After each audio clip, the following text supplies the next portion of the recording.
ಅಣ್ಣ ಹೇಳೆ. ನಿಮ್ಮ ಅಣ್ಣ ಕಾಲ್ ಮಾಡ್ತಿದ್ದಾನೆ. ಲೌಡ್ ಸ್ಪೀಕರ್ ಇಡು. ಹಲೋ, ಹೇಳೋಣ. ಎಲ್ಲಿದ್ದೀಲಿ? ಇಲ್ಲೇ ಶಾಪಲ್ಲಿ ಇದ್ದೀನಿ. ಏನು ಹೇಳೋಣ?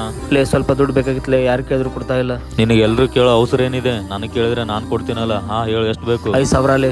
ಸರಿ ಇರು, ಹಾಕ್ತೀನಿ. ಏನಣ್ಣ ನಿಮ್ಮ ಅಣ್ಣ ನಿನ್ನ ಹತ್ರ ದುಡ್ಡು ಕೇಳ್ತಿದ್ದಾನೆ? ಆದ್ರೆ ಏನಾಯ್ತಲೇ, ನನಗೆ ಎಲ್ಲ ಕೇಳ್ತಿರೋದು. ಎಲ್ಲ ತಮ್ಮದಿರೋ ಅಣ್ಣನ ಹತ್ರ ದುಡ್ಡು ಕೇಳಿದ್ರೆ ಅದೇನಣ್ಣ ನಿಮ್ಮ ಅಣ್ಣ ನಿನ್ನ ಹತ್ರ ಕೇಳ್ತಿದ್ದಾನೆ? ಲೇ, ಎಲ್ಲಾದ್ರೂ ಬರ್ತದೇನ್ಲೇ ತಮ್ಮನ ಹತ್ರ ಅಣ್ಣ ದುಡ್ಡು ಕೇಳಬಾರ್ದಂತ? ಅಯ್ಯೋ ಅದು ಹಾಗಲ್ಲ ಅಣ್ಣ. ನಮ್ಮ ಅಣ್ಣಂಗೆ ಕೆಲಸದಿಂದ ತೆಗೆದಾಕಿದಾರ್ಲೆ. ಇವಾಗ ಅವ್ನ ಸಿಚುವೇಶನ್ ಚೆನ್ನಾಗಿಲ್ಲ. ನಾನೇ ಅವನಿಗೆ ಹೆಲ್ಪ್ ಮಾಡಿಲ್ಲ ಅಂದ್ರೆ ಅವ್ನ ತಮ್ಮನಾಗಿದ್ದು ಏನು ಪ್ರಯೋಜನಲೇ? ಸರಿ ಬಿಡು, ಆ ಫೋನ್ ಕೊಡು. ಅಣ್ಣ, ನೀನು ಇನ್ನೂ ಲೈನಲ್ಲೇ ಇದೆಯಾ? ಹ್ಞೂ ಲೇ, ನೀ ಹೇಳಿದ್ದೆಲ್ಲ ಕೇಳಿಸ್ಕೊಂಡೆ. ಇದೇ ಥರ ಎಲ್ಲ ತಮ್ಮಂದಿರು ಅವ್ರ ಅಣ್ಣ ಕಷ್ಟದಲ್ಲಿ ಜೊತೆ ಇದ್ರೆ ಅಂಥ ಕಷ್ಟ ಬಂದರೂ ಫೇಸ್ ಮಾಡ್ಬೋದ್ಲೇ. ವಿಡಿಯೋ ಇಷ್ಟ ಆದ್ರೆ ಲೈಕ್ ಮಾಡಿ, ಹೇಗಿದೆ ಅಂತ ಕಮೆಂಟಲ್ಲಿ ಹೇಳಿ. ಹಾಗೆ ಪ್ಲೀಸ್ ದಯವಿಟ್ಟು ಒಂದು ಫಾಲೋ ಮಾಡಿಬಿಡಿ.